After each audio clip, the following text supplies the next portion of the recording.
Delhi liquor scam కేసులో CM Arvind Kejriwal, BRS MLC Kavitha ED custody కొనసాగుతుంది. అయితే రేపటితో కవిత కస్టడీ ముగియనుంది. రేపు కవితను రౌస్ అవెన్యూ కోర్టులో ప్రవేశపెట్టనున్నారు.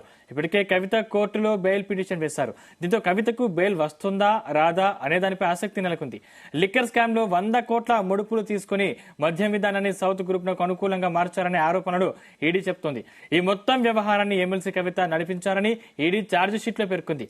కవిత ఈడీ విచారణ 9వ రోజుకు చేరుకుంది. నేడు కూడా కవితను ఈడీ అధికారులు విచారించనున్నారు. మద్యం కుంభకోణంలో వచ్చిన అక్రమ సొమ్మును కవిత తన మేనల్లుడు మేకా శరణ్ ద్వారా బదిలీ చేశారని ఈడీ ఆరోపిస్తుంది. అలాగే నిజామాబాద్ లో ఉన్న కవిత ఆస్తులపై కూడా ఈడీ దృష్టి సారించింది.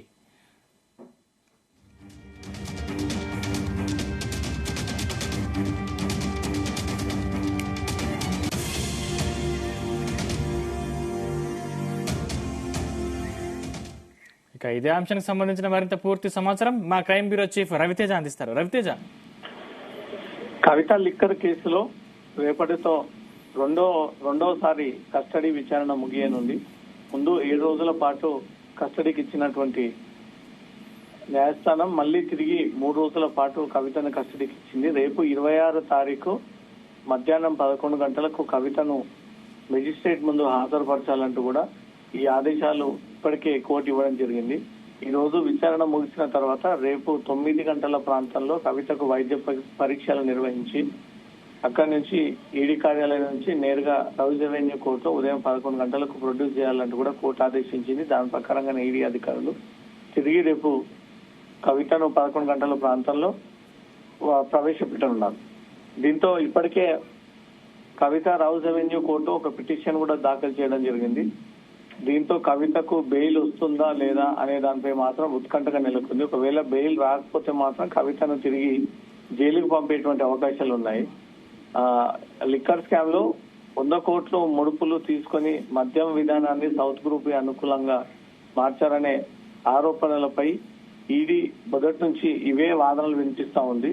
ఈ మొత్తం వ్యవహారాన్ని ఎమ్మెల్సీ కవిత నడిపించారంటూ కూడా ఈడీ ఛార్జ్ షీట్ లో ఈ అంశం పేర్కొనడం జరిగింది. కవిత ఈడీ విచారణకు ఈ రోజు 9వ రోజు. ఈ 9వ రోజు విచారణ ముగిసిన తర్వాత రేపు ఉదయం 11 గంటలకు కోర్టు ముందు ప్రొడ్యూస్ చేసి 3 రోజుల పాటు అధికారులు విచారించినటువంటి అన్ని అంశాలు కూడా రేపు అన్ని వివరాలు డాక్యుమెంట్ రూపంలో కోర్టులో ప్రొడ్యూస్ చేయనున్నారు.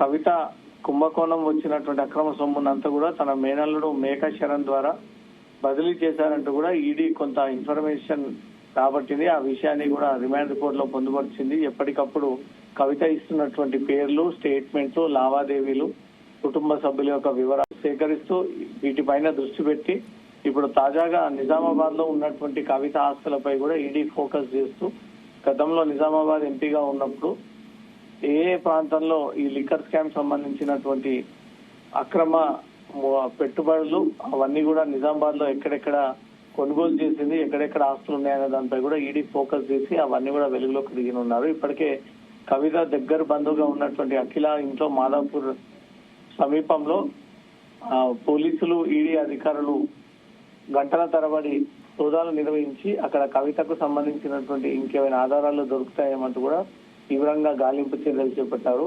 అక్కడ కొన్ని డాక్యుమెంట్స్, కొన్ని ట్రాన్సాక్షన్స్ చెందినటువంటి లావాదేవీల సంబంధించిన డాక్యుమెంట్స్ అన్నింటినీ కూడా ఈడీ అధికారులు స్వాధీనం పరుచుకొని ఢిల్లీకి తీసుకెళ్లినట్టుగా సమాచారం అందుతుంది.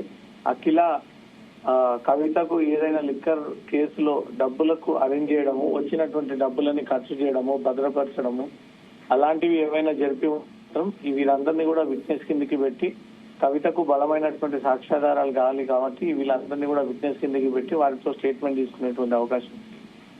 ఇప్పుడు మేనల్లుడు మేకా శరణ్ ద్వారా కూడా ఈ డబ్బులు బదిలీ అయినట్లు కూడా ఈడీ ఇన్ఫర్మేషన్ లాగింది. ఆ ఇన్ఫర్మేషన్ మేరకు శరణ్ కి కూడా ఈడీ అధికారులు నోటీస్ ఇచ్చేటువంటి అవకాశం ఉంది. లేదా సోదాలు నిర్వహించి కవితకు పదే ఎందుకు డబ్బుల లావాదేవీలకు సంబంధించి శరణ్ ఇన్వాల్వ్ అయి ఉన్నాడు, పెట్టుబడులకు సంబంధించి ఇతనికి ఇన్వాల్వ్మెంట్ ఉందా, ఏదైనా సమాచారం ఉందా, తెలిసే ఈ రకంగా జరిగిందనే దానిపై కూడా అతని నుంచి స్టేట్మెంట్ రికార్డ్ చేసుకొని విట్నెస్ కిందకి చేర్చేటువంటి అవకాశాలు ఉన్నాయి.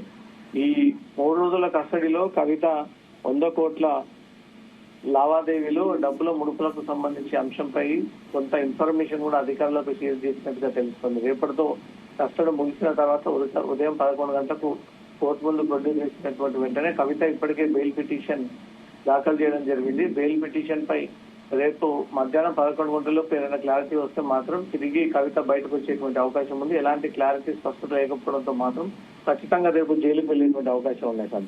రవితేజ్, అంటే ఈడీ ఇంకా కవితని మరికొన్ని రోజులు కస్టడీకి కోరే అవకాశం ఉందా? ఇప్పటికీ 5 రోజుల కస్టడీ కోరడంతో 3 రోజులు మాత్రమే కోర్టు అనుమతించింది. ఇప్పటికీ మొదట 6 రోజులు, ఇప్పుడు 3 రోజులు, మొత్తం 10 రోజులకు దగ్గరగా ఈడీ కవితకు కస్టడీకి అప్పగించడం జరిగింది. ఈ 10 రోజుల పాటు ఈడీ అధికారులు ఏం తేల్చారు, ఏం విచారించారు, ఎలాంటి సాక్ష్యాధారాలని బయటికి తీశారు, ఎలాంటి ఎవిడెన్స్ దాంట్లో కవిత పాత్రకు సంబంధించి బయటికి తిరిగారు, అవన్నీ కూడా మొదట ప్రొడ్యూస్ చేయండి. మీరు చేసినటువంటి ఇన్వెస్టిగేషన్ ని బట్టి కవిత పాత్ర ఏంటో తెలిసిపోతుంది. దీన్ని బట్టి కస్టడీ ఇవ్వాలో ఇవ్వదా అనేది కూడా కోర్టు నిర్ణయించేటువంటి అవకాశం ఉంటుంది. 10 రోజుల పాటు ఒక వ్యక్తి దగ్గర నుంచి సమాచారం రాలేకపోయారంటే అది ఈడీ అధికారుల ఫెయిల్యూర్ కాబట్టి మళ్ళీ తిరిగి కస్టడీ కోరేటువంటి అవకాశాలు లేవని కనపడతా ఉన్నాయి. ఒకవేళ వీరి కుటుంబ సభ్యుల్ని ఎవరైనా ఈ లిక్కర్ కేసులో ఇన్వాల్వ్ అయి ఉన్నట్టుగా ఆధారాలు దొరికినా, స్టేట్మెంట్స్ దొరికినా దాని తగ్గట్టు వీరిని కూడా అరెస్ట్ చేయాలి, అక్యూజ్ కింద చేర్చాలి అంటే మాత్రం కవితను మళ్ళీ ఈడీ కస్టడీ కోరేటువంటి అవకాశం ఉంటుంది. లేదు వీళ్ళందరినీ విట్నెస్ కిందకి పెడతారు, వాళ్ళకు ఈ లిక్కర్ పాలసీతో సంబంధం లేవు, కేవలం విట్నెస్ కిందకి పెట్టి బలమైనటువంటి సాక్ష్యాధారాల కోసం ప్రయత్నం చేస్తా ఉన్నామంటే మాత్రం కోర్టుకి తెలియజేస్తే కవిత కస్టడీ అడిగేటువంటి అవకాశం లేకుండా తిరిగి జైలుకి పంపేటువంటి అవకాశం ఉంది. కాబట్టి రేపటితో కవితకు బెయిలా జైలా అనేది మాత్రం ఉత్కంఠ నెలకొల్పాలి. Right, thank you Raviteja.